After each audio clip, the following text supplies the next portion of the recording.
Dua kitab besar yang jadi pegangan fi ilmil hadis di hadis yaitu Bukhari Muslim. Saya alhamdulillah tadi pagi ngaji Bukhari, sekarang saya mau ngaji Sahih Muslim tentang Mi'raj. Dari sekian cerita Mi'raj yang mungkin jarang disebutkan adalah riwayat di Sahih Muslim. Di kitab saya halaman 83 saya baca.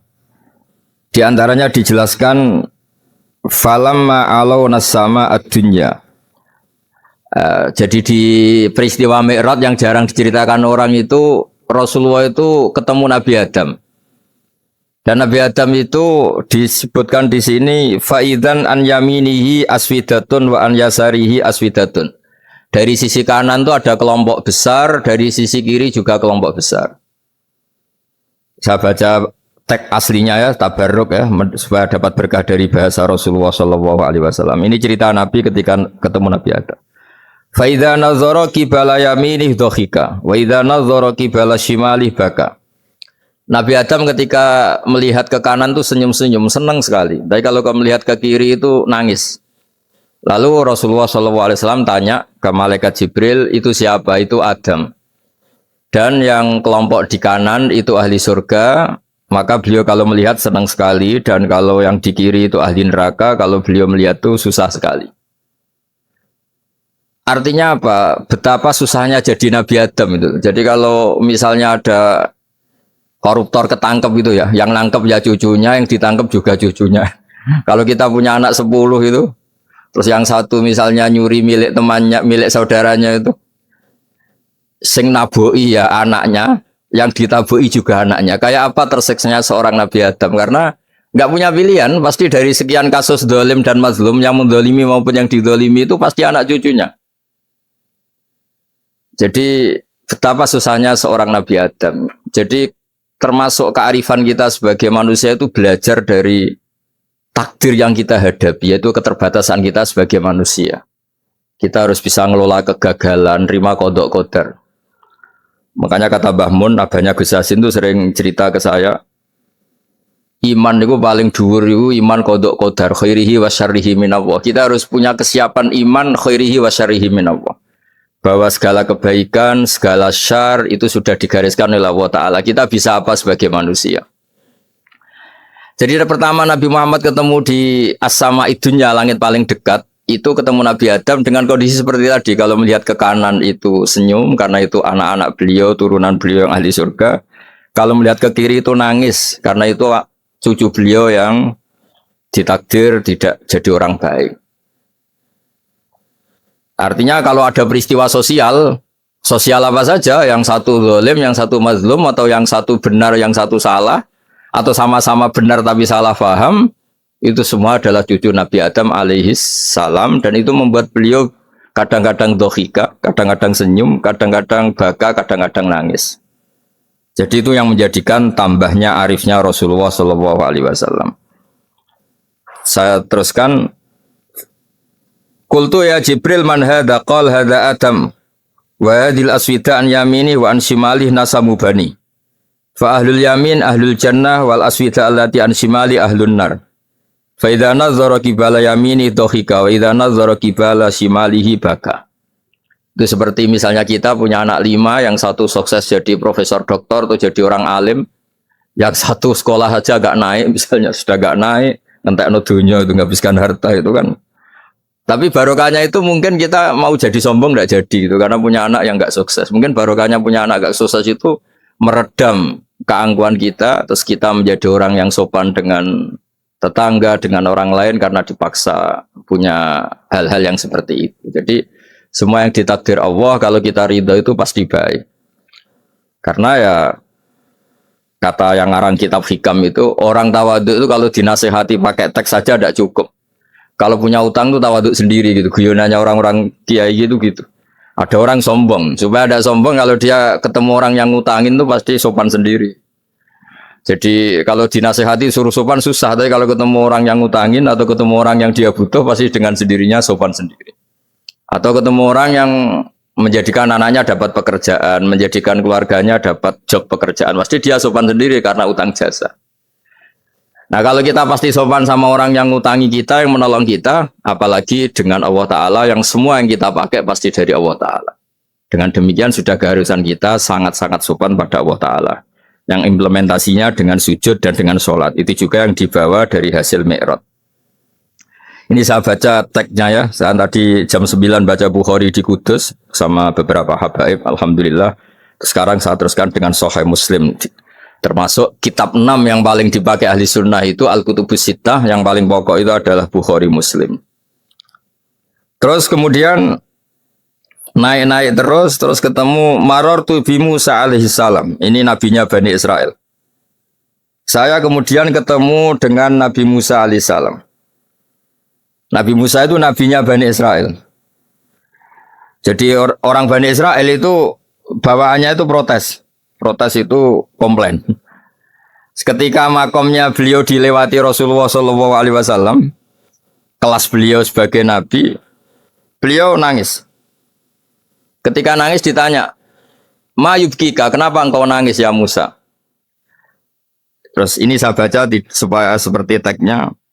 Kata Nabi Musa, Rabbi hadha ghulamun ba'astahu ba'di yadkhulu min ummatihi al-jannata aktsaru mimma yadkhulu min ummati. Ini lelaki atau nabi junior, nabi yang datangnya setelah saya, mestinya senior saya. Tapi nabi ini sukses umatnya lebih banyak masuk surga ketimbang saya. Ini yang bikin saya nangis.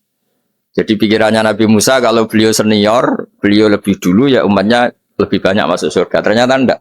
Masih banyak umatnya Rasulullah SAW. Dan ini gaya beliau yang suka protes itu berkah karena protesnya orang soleh. Saya ulang lagi, apa-apa kalau dilakukan orang soleh itu pasti barokah.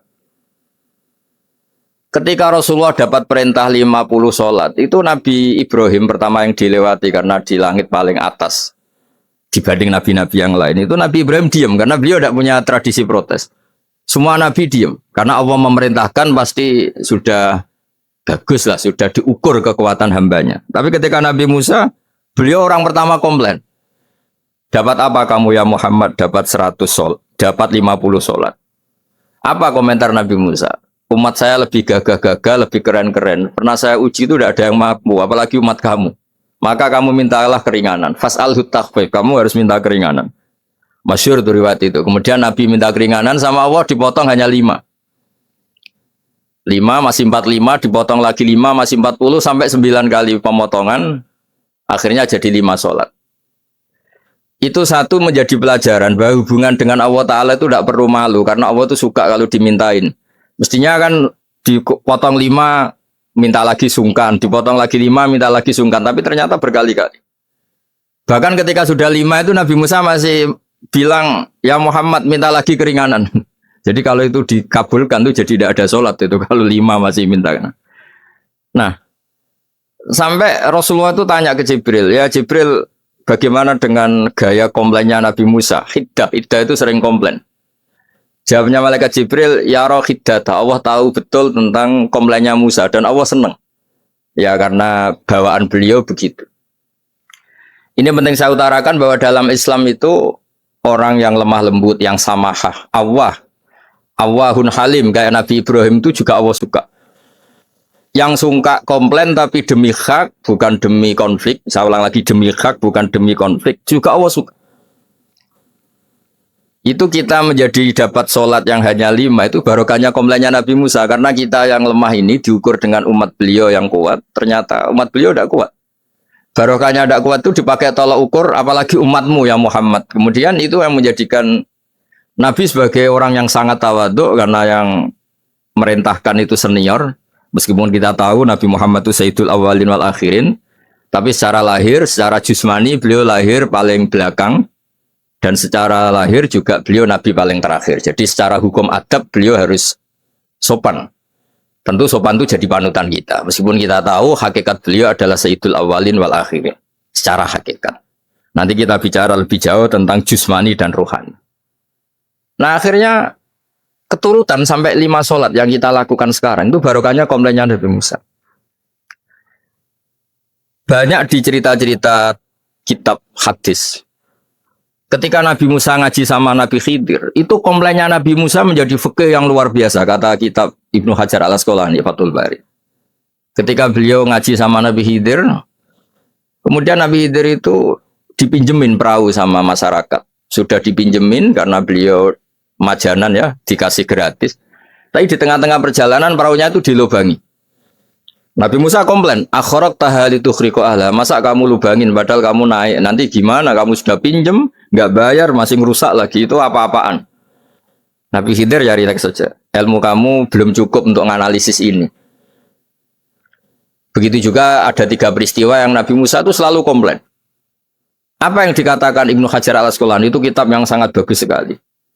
Justru dengan protes itu Nabi Musa punya kelas di atas Nabi Khidir. Karena orang nggak boleh sukut alal mungkar. Karena secara fikih orang itu nggak boleh mendiamkan sesuatu yang buruk. Kita tahu dalam aturan fikih, di antara kewajiban kita adalah ingkarul mungkar. Mengingkari sesuatu yang memang harus diingkari. Ya meskipun tentu tidak dengan sikap destruktif yang merusak dan apa. Tapi yang nggak baik tentu kita ingkari. Perilaku Nabi Khidir yang melubangi perahu yang tidak miliknya, padahal yang punya perahu sudah menonton itu perilaku yang enggak baik. Sehingga Nabi Musa protes. Justru protesnya Nabi Musa ini menjadikan beliau selalu di kelas fikih terbaik, yaitu ingkarul mungkar, mengingkari barang yang harus diingkari. Tapi tentu Nabi Khidir juga agak salah, karena beliau punya perhitungan, di depan nanti itu ada begal-begal, ada kekuatan yang enggak baik, yang selalu akan membegal perahu-perahu yang kondisinya sempurna. Nabi Khidir punya perhitungan kalau ibarat mobil ini spionnya kok enggak dipecah, enggak diambil, itu termasuk mobil bagus, pasti digarong. Tapi gara-gara spionnya dipecah dulu sama Nabi Khidir, terus depannya dilumuri apa supaya agak menarik, ini selamat. Jadi perhitungannya Nabi Khidir, wa kana wara'uhum maliku ya'khudhu kulla safinatin ghusba. Di beberapa tafsir diartikan safinah ay solihah, karena di depannya nanti akan ketemu orang-orang yang dolim, yang selalu ngambil perahu-perahu yang bagus.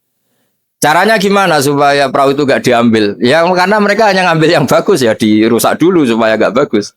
Kalau ya gak bagus nanti lolos dari garong tadi, dari pengambilan secara dolim tadi.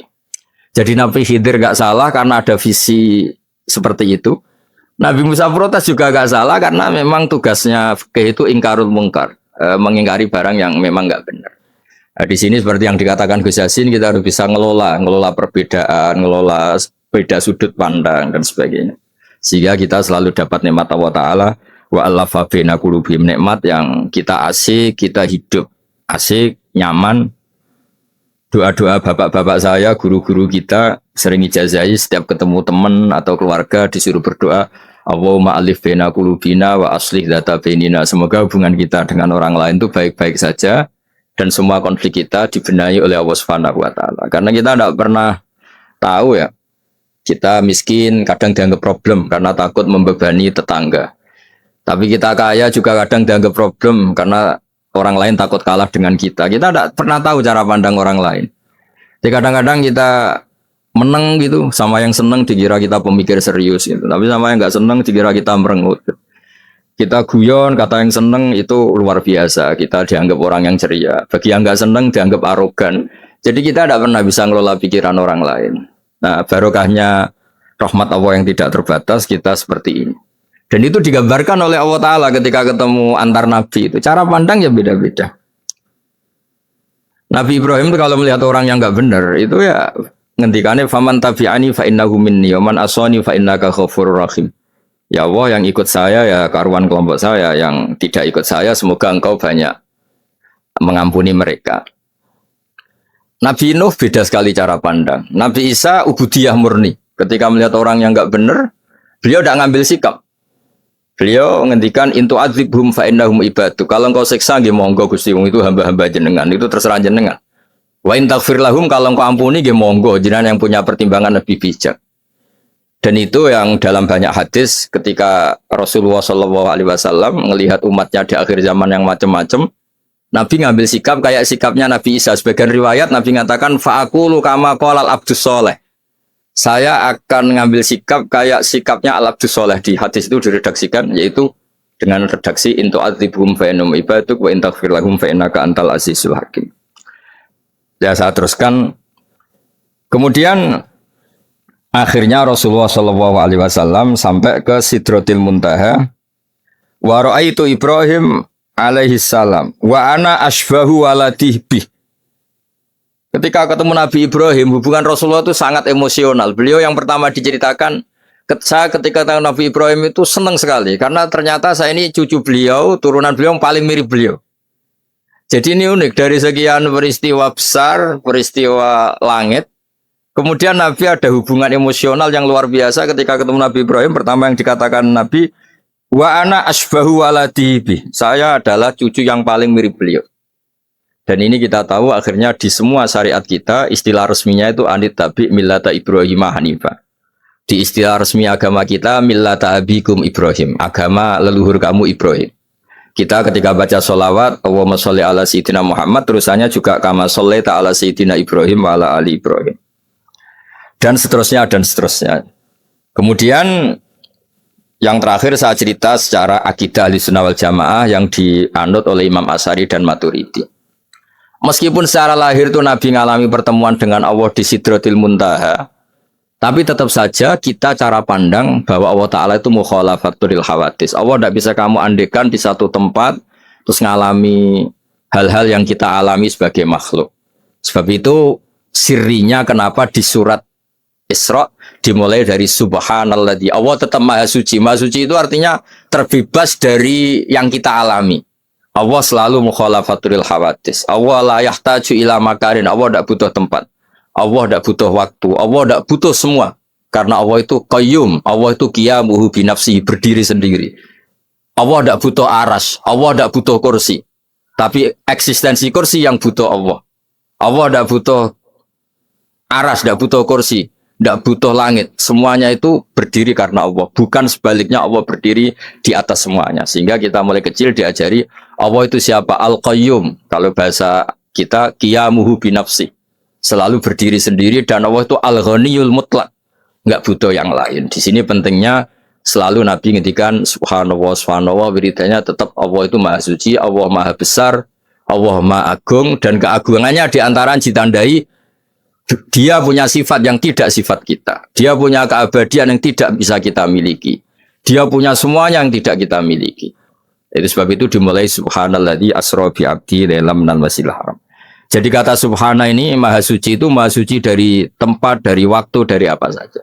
Meskipun Allah punya adat, punya sunnah memperlakukan hambanya itu dengan logika atau bayangan yang dibayangkan seorang hambanya.